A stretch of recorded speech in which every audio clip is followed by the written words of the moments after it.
Yo, welcome back to another video. We back in it. We live on Twitch, live on YouTube. Let's get it.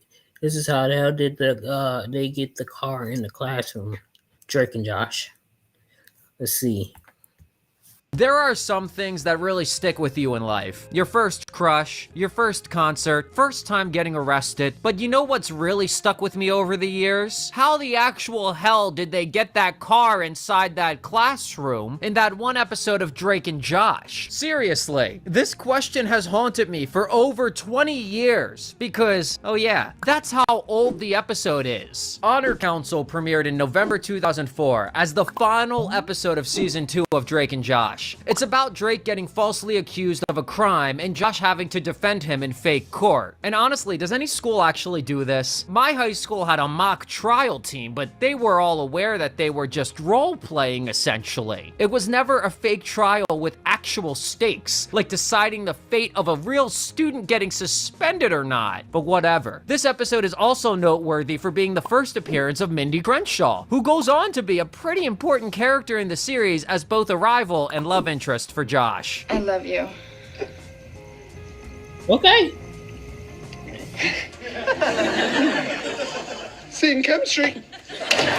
I remember this episode so well, but I can't for the life of me remember how they explained getting the car in the classroom. So let's take a look back at Drake and Josh Honor Council and put this thing to bed once and for all. As always, if you like this one, please be sure to give us a like and maybe even subscribe. I might just go to the newly born ward at a hospital and scream at the top of my lungs, if you do. And as always, if you have any other shows or episodes you want me to cover, let me know in the comments. Alright, let's dive in. So the cold open starts off with Drake giving us all some advice. You know what I say?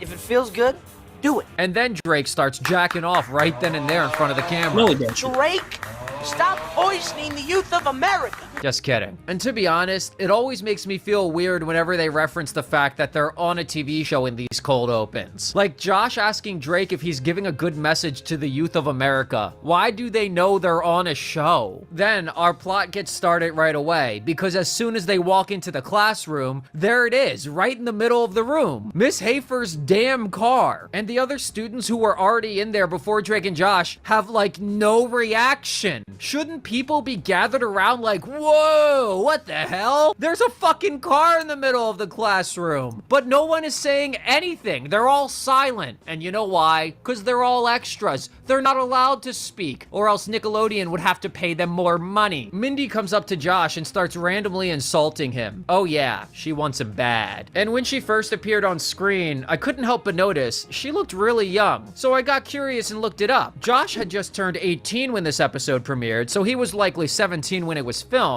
And Mindy, on the other hand, had just turned 14 when the episode came out, meaning she was only 13 when they filmed it. And I don't know, maybe no one else cares, but my mind is kind of blown right now, because I didn't realize Mindy had an age gap like that with Drake and Josh. She is in real life closer in age to Miranda Cosgrove than she is to Josh Peck. Miss Hafer enters class late saying her car was stolen last night, then says, oh shit, there it is. Then she crashes out a little bit. No explosion. My car's in the middle of my classroom! Kaboom. She should honestly learn to appreciate a good prank. The car was really just relocated, which is better than being actually stolen. This bitch just needs a good lay. That'll set her right. So Miss Hafer is kind of wild, and instead of like calling the police or something, she just tries to have class as normal. Drake and Josh have nowhere to sit because the car is in the way of where their regular desks would be. And that should be a problem for at least like 4 other students in class too. The car is more than big enough to occupy the same space where up to 6 desks would be. Where the fuck are the other students? Kind of parked in our spots. Then sit in the car! Shotgun. Nice going, Josh. Smooth. A guy from Quadruple A shows up, which is a parody of Triple A if you didn't know, and Miss Hafer tells him to get the car out of the classroom. How the fuck does she expect him to do that? Especially with Drake and Josh sitting in there. Josh and Mindy both raise their hand to answer a question about Romeo and Juliet, showing how their nerd rivalry is heating up. And of course, Mindy gets the answer right after Josh gets it wrong. Classic. Then, the car guy finds Drake's jacket in Miss Hafer's trunk, and she immediately blames him for the prank and tells him he's suspended. Does she even have the power to do that? Isn't it up to the principal when someone gets suspended? Back at home, Megan hassles Drake wanting to hear details about how he pulled off this prank. Why'd you do it? I didn't. How'd you do it? I told you I didn't do it. I swear on Mom's grave. Excuse me.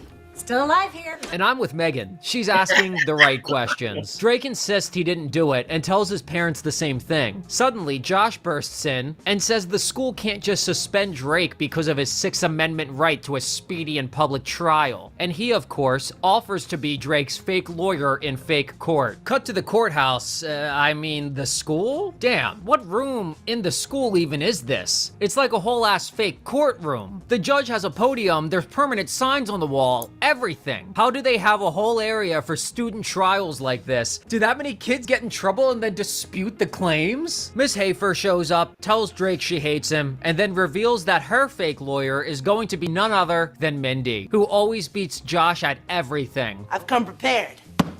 Got me a briefcase. Hi, Mrs. Hafer. Wow, Mindy.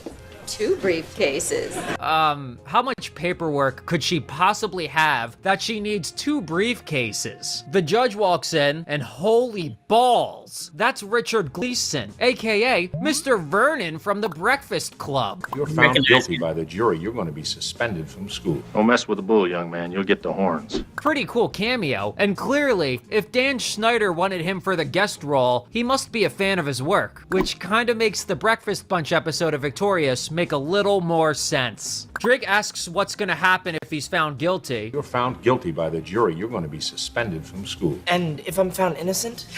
Yeah, right. And if I was Drake, I would already be asking for a retrial. So Josh makes an opening statement using as much fancy legal jargon as possible, and he's actually so fucking boring that the jury and judge start to fall asleep. Even the judge gets so pissed off that he uses an air horn to make Josh shut the hell up. And Josh does realize he needs to win these people over, right? Not just fucking annoy them. Mindy, on the other hand, decides to get on the crowd's good side. Drake's guilty. I'll prove it. Who wants sushi?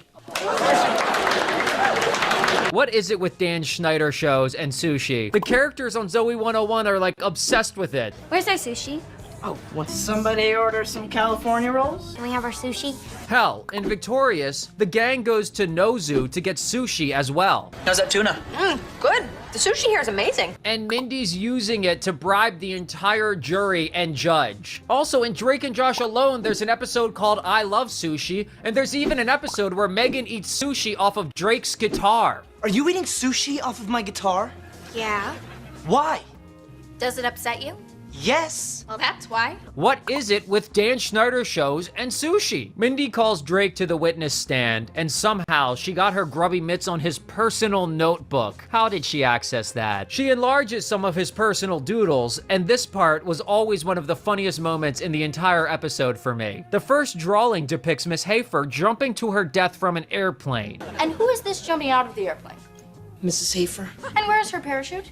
Didn't draw one. Didn't draw one. Drake, what are these things in the water? Hungry alligators. Why did he have to throw in that the alligators were hungry? The doodle was already incriminating enough without him clarifying that the alligators wanted to eat her flesh. The next doodle shows a grand piano about to crash over Miss Hafer's skull. And for some reason, those were the only 2 drawings I remember, but there's actually more. What's happening to Mrs. Hafer here? Eaten by an elephant. And here? Struck by lightning. And this one? Probed by aliens. I'm pretty sure probe by aliens means they were putting shit up her ass. Call the police. Mindy says no further questions, and I'll give her this. She did a great job proving that Drake hates Miss Hafer. But you can't actually get suspended for hating a teacher. How about actually proving that Drake, you know, did the crime? Josh gets us back on topic by saying that the car was put in the classroom between 12 a.m. and 6 a.m. And Drake couldn't have done it because they share a bedroom and he can confirm that Drake was at home sleeping during those times. Mindy then calls Josh to the stand for questioning. Is it true that I beat you in the science fair last year? Yes. What does that have to do with this trial? Nothing, I just like reminding you. Mindy points out that Drake could have just snuck out and committed the crime while Josh was sleeping, and he says, that's impossible. I would have woken up. I'm a light sleeper. I'd like to show you a video clip from MeganParker.com. Hi, I'm Megan Parker, and this is my friend Addie. I'm her friend Addie. Welcome to another episode of Doing Stuff to Josh While He Sleeps. Boob clip of the week? That's crazy. I know that's her nickname for Drake and Josh. Those dumb boobs. I know it's not actual boobs, but I mean, come on. That's a little insane. Also, random cameo appearance from Emma Roberts, aka Addie from the almost entirely forgotten Nickelodeon show Unfabulous. And she actually introduces herself as Addie in the clip. And this is my friend Addie. I'm her friend Addie. So I guess that show canonically takes place in the same universe as Drake and Josh? And a couple more things. This webpage actually looks a lot like Penelope Taint's website from The Amanda Show. It's pretty much an early prototype of iCarly.com. And finally, MeganParker.com apparently used to redirect to iCarly.com, but sadly, it no longer does. But someone does still own the website, so I don't get, if Nickelodeon owns it, why they wouldn't just have it redirect to Nickelodeon.com. So Megan and Addie do a segment called Doing Stuff to Josh While He Sleeps. Sounds illegal. They proceed to put baloney on his face, then put lipstick on him, then put some pussy on his head. It's a kitty cat, don't worry. Why the hell did he claim to be a light sleeper? I'm pretty sure you're not allowed to lie in court, Josh. That's called perjury. Drake obviously snuck out, pulled the prank, then snuck back in before Josh even knew he was gone. Drake, how could you do that? So not only is Josh lying in court, but he's also turning against his own client at the drop of a hat. Very unprofessional. Back at home, Megan says, I heard you got cooked in court today, and shows Drake the school newspaper that says he's gonna lose the trial. So Drake, tell me, Tell you what. how you got her car in that classroom? Yeah, tell us! But Drake still insists he didn't do it, and Megan says, yeah, I guess actually you're too stupid to pull that off. Then she says she's gonna go look into it because she hates seeing Drake suffer without her being the one to cause it. Aw. Cut back to court, where Josh is getting pretty heated. I am not an emotional man. But I would go to the ends of the earth to prove that my client, Drake Parker, is innocent! And to be fair, I can see why he's pissed, because this does not seem like a very fair trial. Sit down. We all know Drake is guilty. But that's up to the jury. I think he's guilty. Did they just vote out in the open? Aren't they supposed to do that in private, then return with a verdict after deliberation? Also, why'd they wait a whole nother day to do that? Couldn't they have just voted yesterday? Megan runs into the courtroom with an envelope that has some juicy evidence inside, and Josh calls Mindy to the stand. We happen to have a copy of your transcript and your grades. It turns out the envelope contained Mindy's transcripts, and she had all A's, except for just one B from years ago. Okay, fine, I got 1 B. Yes, you did. In a class taught by Mrs. Alice Hafer. And I do gotta point out, in this episode, they're saying Miss Hafer's first name is Alice. Alice Hafer. But in the season 4 episode, Vicious Tiberius, her first name is Linda. Did she change her name? Is this bitch running from the law? I've been The getting science So fair. you took her car apart and put it back together in her classroom to get even. Stop talking. Yeah, and then you framed me. Admit it. Tell the truth. All right, I did it. You happy? So that's how she did it? You took her car apart and put it back together in her classroom. Okay. I still don't see how she took the actual frame of a car apart, then put it back together again. That just seems kind of impossible to do in just 6 hours. There's no way she did it. Also, why did she frame Drake? Was he just the easiest person to blame? I don't see any logical reason for her to have any beef against him at this point in the series. So I guess Drake was just collateral damage? Also, how did Josh know that she took apart the car and put it back together just from her transcripts? If Josh thought that's how the crime was committed all along, then how did Mindy convince him for a second that Drake was actually guilty of the crime? First off, Josh knows that Drake's an idiot. Plus, in the Dune Buggy episode where they had to rebuild the car's engine, Drake didn't even help at all. He doesn't know anything about cars. Hell, even in the wedding, Drake doesn't know anything about fixing the car. well, there's the motor. So I'm pissed that even for a second, Josh pretended like he thought Drake did it. So Mindy ends up suspended, and Miss Hafer actually apologizes to Drake and admits that she was wrong, but throws in that she still hates him, of course. Also, Mindy just committed so many crimes to make this prank possible. She not only had to hotwire Miss Hafer's car, steal it, drive it to the school, then unbuild it and rebuild it within 6 hours, which is physically fucking impossible, especially alone, but she also picked the lock on Miss Hafer's trunk to put Drake's jacket inside. Hell, she even picked the lock on Drake's locker to steal his jacket. This bitch is a criminal mastermind. Then, Josh pats himself on the damn back for winning the case? For getting me out of this, man. I definitely owe you. Shouldn't Megan be the one who gets the credit for solving the case? Without her evidence, Josh would have fucking nothing. He even started to believe that Drake committed the crime. So Drake sends the courtroom hose to Josh. And this is pretty much the exact ending of the special that comes years later, where Drake tosses the hose over to Josh and they share them while driving around Hollywood having a great time. So I guess Dan Schneider really thought that this was a brilliant ending or something. And just one more time, I gotta get some justice for Megan. She basically solved the case for Josh, and she isn't even thanked or acknowledged or even seen on screen again for the episode. Justice for Megan. But seriously though, how the hell did Mindy pull this off? Let's just think about this for a minute. The school janitor said that the car got put in the classroom between 12 a.m. and 6 a.m., meaning she only had a 6-hour window to do this. A typical car weighs between 3 and 4,000 pounds. Even if we accept that Mindy had the mechanical knowledge to know how to disassemble and reassemble a car, since she is supposed to be a genius and all, that still doesn't explain how the hell she'd be able to move all those pieces of heavy machinery into a locked school classroom by herself. It's never said that she had anyone helping her or any kind of accomplice. Even just moving the engine of a car alone,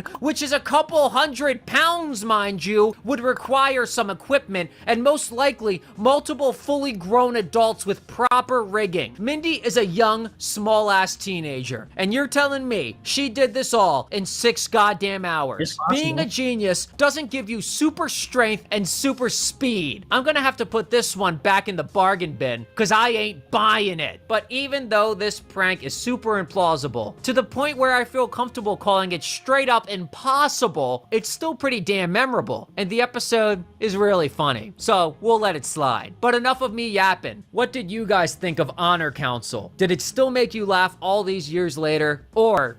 Oh, that's cool. I like that. That's good. We're gonna get into